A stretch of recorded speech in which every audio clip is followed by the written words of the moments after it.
This is definitely a treasure-level science fiction movie. Humans found an interstellar spaceship in the crater. However, when several people came near the spaceship, they found that the interstellar spaceship had become quite dilapidated. They jumped to the ground below the spaceship through a cable. After observation, they determined that the spaceship was crashed into two halves. But then the woman found that the target was approaching. Just as several people were nervously waiting, a technologically advanced flying robot was watching them. Coco, just as the robot identified the crew, the flying robot directly split into three parts, and then it slowly dispersed to the surroundings. Just as the crew was trying to determine what kind of technology this was, the flying robot strangely emitted a human voice. At this time, the crater shook again, and the flying robot then led them inside. The crew entered a secret emergency passage. But when several people walked to the camera of the passage, they found that it was actually a secret small laboratory, and a woman suddenly greeted them. It turned out that he was the only survivor of the spaceship.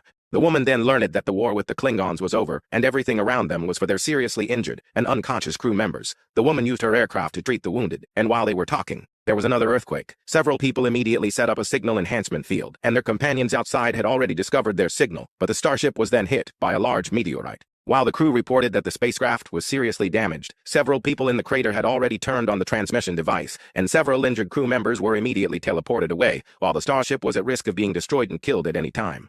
However, when several people were preparing for a second transmission with other wounded, a sudden explosion caused the transmission to fail directly. The woman had no choice but to jump down to check. And just as she was trying to restore the transmission signal, something unexpected happened. The woman was blown away by the sudden explosion, and at this time the crater was only a few minutes away from the explosion. The woman ran out of the passage quickly, but large pieces of meteorites had already started to fall. Just as she ran past the building in front, a steel frame fell directly to the ground. When she stood up again, she was stabbed by meteorite fragments. But just when the woman thought she was about to die, Captain Pike found her in time. The two then left here through the teleportation device. However, a mysterious meteorite fell to the ground. At this time, a gravity simulator was set up on the spacecraft, and the crew wanted to use it to collect the surrounding meteorites. But when a large piece of meteorite hit the interstellar spacecraft, the crew first felt a shake. It turned out that they had teleported the meteorite to the simulator, and this ultra-long-distance rescue mission was successfully completed.